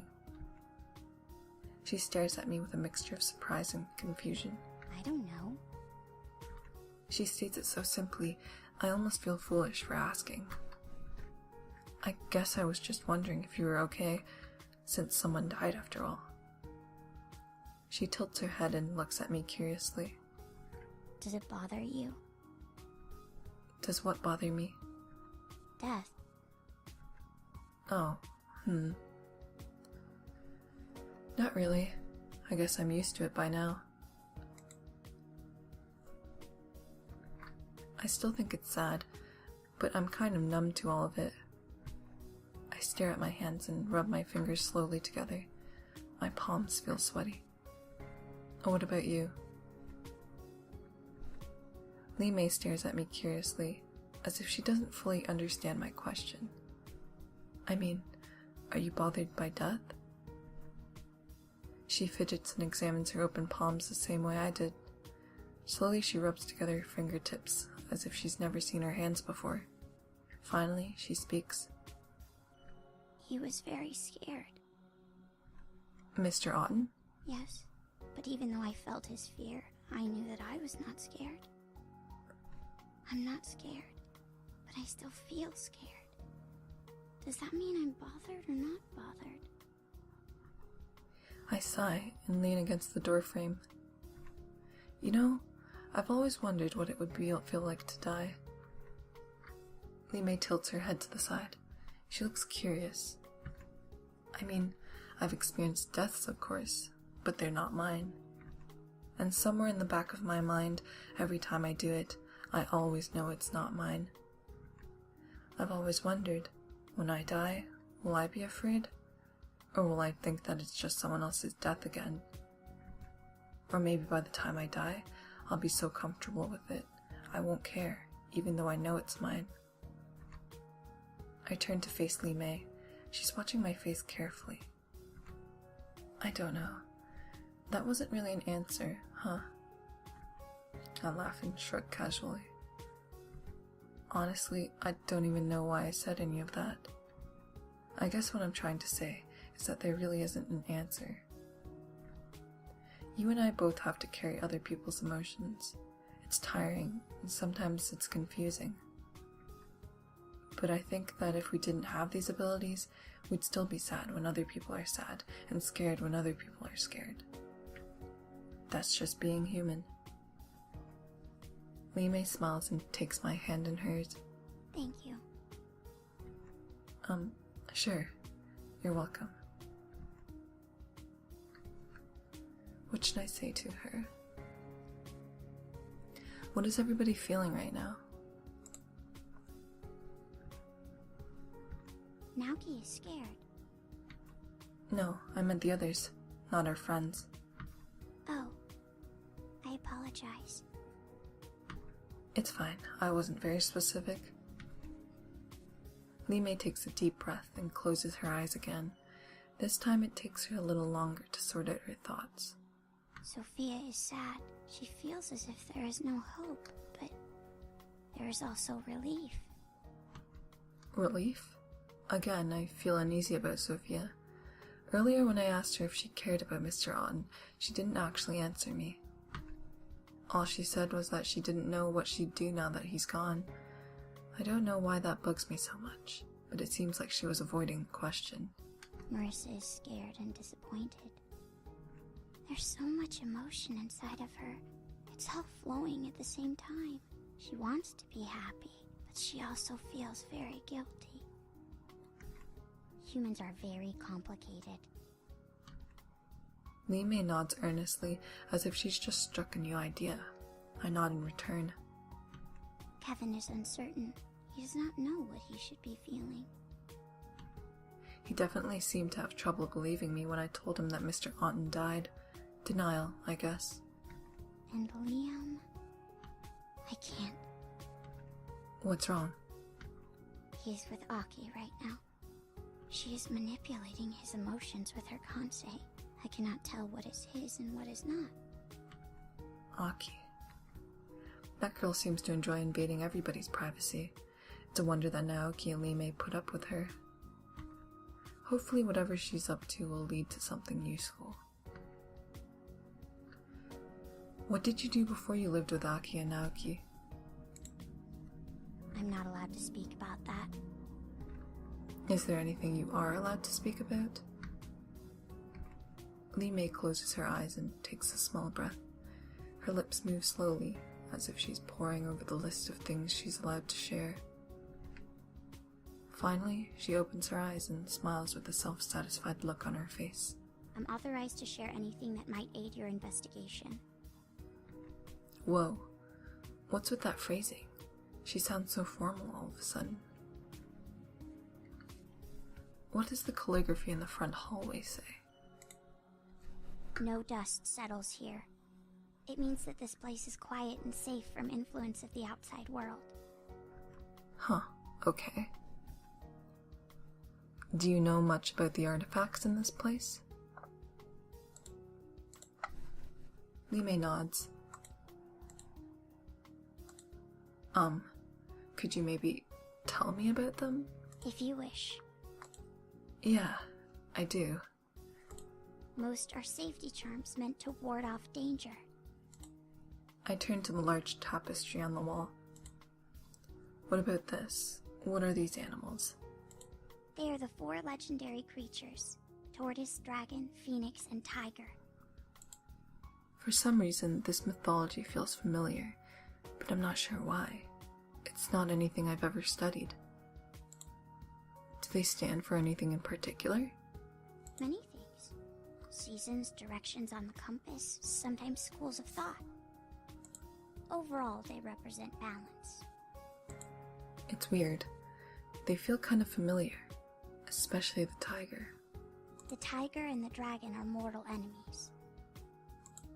Lime reaches out as if to touch the tapestry, but she hesitates and draws her hand back. The dragon represents cunning and intelligence, and the tiger represents raw power and strength. Dragon and tiger, mind and body. They fight each other constantly, but neither can win. My stomach tightens up as I look at the tapestry hanging on the wall. An endless fight where neither can win. Lime watches me carefully. She's trying to decipher my emotions, but I don't even fully understand what I'm feeling. What bothers you? I'm not sure. It's probably nothing. Lime doesn't seem satisfied with my response. No surprise there, since I'm not satisfied either. I don't really have anything else to say, though, so our conversation devolves into an uncomfortable silence. How's it going with the puzzle box? Lime nods at the wooden box. I approach it and gently touch the doors. I hear a soft click. The doors swing open, making little sound on the smoothly carved hinges. Whoa, great job. My heart sinks as soon as the door opens. It's empty. Lime nods and touches my hand. A small smile flickers across her lips. That is only the first door. The first door? What are you talking about? She takes my hand and places it in the box, pressing my fingertips against the underside of the top of the box. My fingers trace out the shape of a small hole carved into the wood. Next to it, a worn series of characters, probably Chinese. There's a keyhole in here. Lime nods. What does the writing say? The key is in the place between mind and body. There must be some sort of secret compartment hidden in here. I guess we'll have to find the key in order to open it. Lime nods. I have already searched this room, but I cannot find it. Then maybe it's somewhere else in the house. It's in the place between mind and body. I wonder what that means. Lime's eyes flicker back to the tapestry on the wall. Oh. What should I say to her? I'll talk to you later. I have some ideas about this.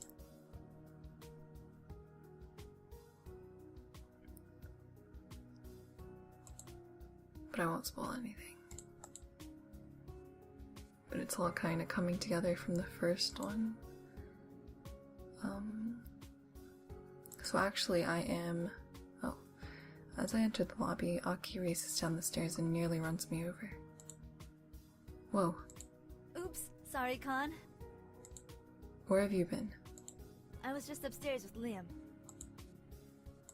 Oh, don't look at me like that. It's not what you think. Of course. For your information, I was just asking Liam about the staff. Did you know that none of Mr. Otten's personal staff are paid? What? That can't be true. Kevin says that Mr. Otten pays him well. Well, then Kevin was lying. And what makes you think Liam wasn't lying? Let's just say that he strongly believes it's in his best interest to be truthful. In other words, you used your Kansei. Got it in one. So if Mr. Otten doesn't pay anyone, why do they work for him? Kevin's family owns a small business that's in serious trouble. Mr. Otten pulled a few strings to keep the creditors away, and they'll stay away as long as Kevin works for him. As for Sophia, it seems her husband's heart is failing. Mr. Otten promised to move him to the top of the recipient list for the company's new organ creation project. Whoa, so basically he gets people to be completely devoted to him by holding on to what they love, and in the end, he doesn't have to pay a cent. I have to admit, I'm actually kind of impressed. This is getting complicated. What about you? Find anything interesting? Well, when I was reading Mr. On's death, the last thing he thought about was protecting a vault. He said the vault had to be protected at all costs. Maybe the killer is after it too. We should try to figure out what's in it. Or, better yet, actually find it. Did you learn anything else when you were speaking with Liam? Well, he did mention that his uncle likes to drink. That's not exactly news. I'm pretty sure everyone here knows that. It sure makes poisoning him easy though, huh? So, you and the others are criminals, huh? I see Miko has been talking to you. Lee May is the one who told me. Well, I won't deny that we've done things on both sides of the law. But we're not just a bunch of criminals, okay? I have my reasons. I've explored as much of the house as I can. But? Well, I haven't gotten a good look at the security room. Kevin's always in there, and I don't want to be poking around while he's watching. I don't suppose you could sneak in or something? Don't think so. Even if we find a way to get him out of that room, he'll probably lock the door behind him. Darn. Well, exercise the options you have, I guess. Have you found that vault he was worried about? Not yet. Might want to start there. Don't have anything more to say right now. That's cool. We'll talk later. Alright, so this game actually, I didn't mention earlier, but this novel has 3 endings, and just to make sure that I'm actually getting an ending, I was using a hint through the walkthrough on their site. So most of my choices were not what I would actually do. I would never leave Naoki to go there and do it for him, but so I do know what to do next. The center of the fountain features a dragon and a tiger. Is that the space between mind and body that the puzzle box was referring to? I run my hand along the orb. Nothing.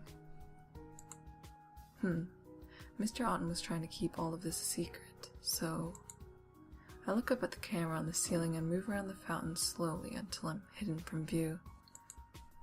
Sophia is going to kill me if she finds me messing with this thing. I run my hand down the orb carefully until I feel a seam in glass. I press it gently and it moves to the side, revealing a thin metal rod twisted into an intricate pattern on one end. Is this the key?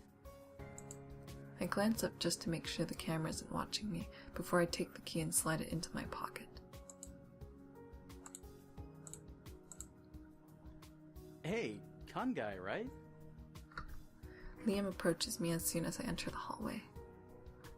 Huh? Yeah, what's up? He runs his fingers through his hair and yawns. Just wondering if you were on good terms with that police dude. I wouldn't really say that I am. Huh. Well, that sucks. He shoves his hands into his pockets.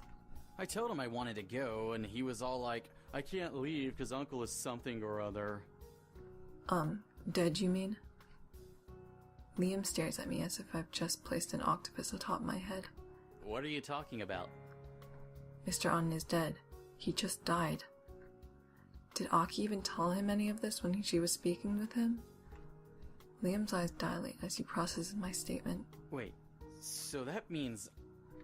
His eyes light up as a self-satisfied smirk spreads across his face. Well, there's irony for you. What's so ironic about it? Oh, come on. What isn't ironic about it?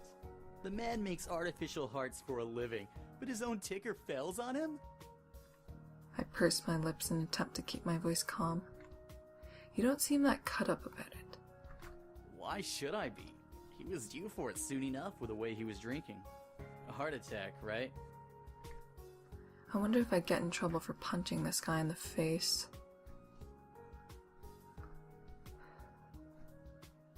No. It looks more like he was murdered. Again, Liam takes a few seconds to process my statement. When it finally registers, his face twists into an expression of fear. Murdered? Liam begins pacing back and forth, muttering to himself under his breath as he does. No, it's definitely no. She said I had more time. Why? He finally turns back to me and grabs my shoulders. Are you sure it was murder? Well, we won't be able to say for sure until the autopsy, but yeah, pretty sure. No. This is not good. Not good. He glances back and forth as if he's expecting to see something leap out of the shadows and take him. I need to think. Huh. He dashes off down the hallway. Liam, wait. I take off after him and arrive in the main entrance just in time to see him race up the stairs. I follow him up the steps, but he's already disappeared by the time I get there. Try not to get into too... Where would he have gone? I can't go this way. Guess no one else has That's anything cool. to say. We'll talk later.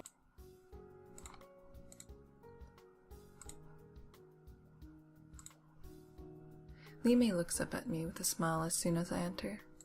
You're excited. Of course I am. I hold up the key I found hidden in the water fountain. Lime smiles. She's clearly as pleased as I am. I place the key in her delicate fingers and she inserts it into the keyhole. She moves it back and forth slowly, pressing her ear to the side of the box as she does. I hear a metallic click, followed by the sound of something falling. Finally, she lets out a quiet sigh. She straightens up and nods confidently. You got it? She steps aside to show me the open box. A single SD card lies in the bottom of the box. Lime and I look at each other with triumphant smiles. I take the SD card from the box and tuck it into my back pocket. I'll have to look at it later. Nice work. Lime looks pleased with herself. She nods, as if to agree that she did, in fact, do a good job.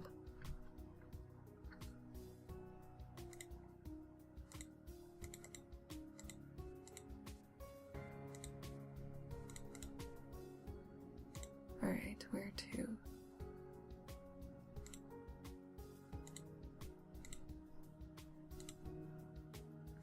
Talk to you later.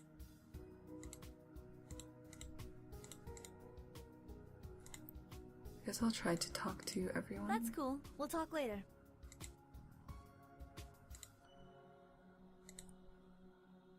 I pace back and forth in the hallway slowly, attempting to piece together the puzzle. I feel like I'm close to something, but I just can't put my finger on it. My thoughts are interrupted by the sound of sirens. Looks like the police are finally here. All this investigation and I still haven't figured out who the killer is? Oh well, I guess really should leave it just to the professionals. My part in this case is over. Alright, so this is apparently the nothing happens end SD route, and you can't get the true ending until you've gotten the SD route and the other ending. So next, okay. As soon as we arrive back at the apartment, Aki locks the front door and turns to face Lime and I. So, did you find anything? Well, yeah, but I'm not exactly sure what it is. I pull out the SD card from my back pocket. Where did you find that? The museum. Mr. Otten went to great lengths to keep this hidden. Then we'd better have a look at it. I don't know. Don't you think we should hand this over to Detective Gursky? Why would we do that? If it's important, we'll let him know about it eventually. Besides, it's not like the police would have found that anyway, so they're not missing out on anything.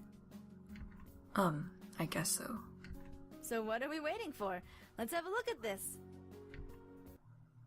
She pops the SD card into her computer, and we wait patiently for the data to load. I click through the files quickly and rescan the contents of each one as they load. Most of it looks like little more than complicated formulas and diagrams to me. Something about breaking down certain types of tissue, it seems. A lot of this is pretty complicated stuff. No kidding. It looks like Mr. Otten's been working on some sort of secret project for quite some time. Suddenly, things start to fall into place. His office was private so that no one would see him working. When he was done, he'd hide his progress in the vault in the museum. No one would even guess anything was there. Whatever this project was, it must have meant a lot to him. Oh hey, a video file! I double-click and the file pops open. A pixelated video fills the screen. Wow, lousy camera quality. Hockey frowns and resizes the video, but it doesn't do much to improve the quality. From what I can make out, the video appears to be of a young man walking down a bare, white hallway. Where was this taken? It looks like security camera footage. The angle's very high. So Mr. Otten was spying on someone? That's creepy. The video zooms in on the young man's face, and an uneasy feeling settles in my stomach. Aki stares at the screen, then back at me. Khan, this guy in the video? That's you.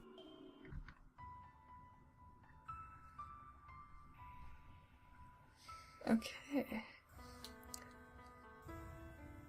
I was gonna say, I guess that, but that, like I said, is the SD route. There's the SD route, another ending, and then the true ending. But within the SD route, there's a nothing happens end, and there's another ending.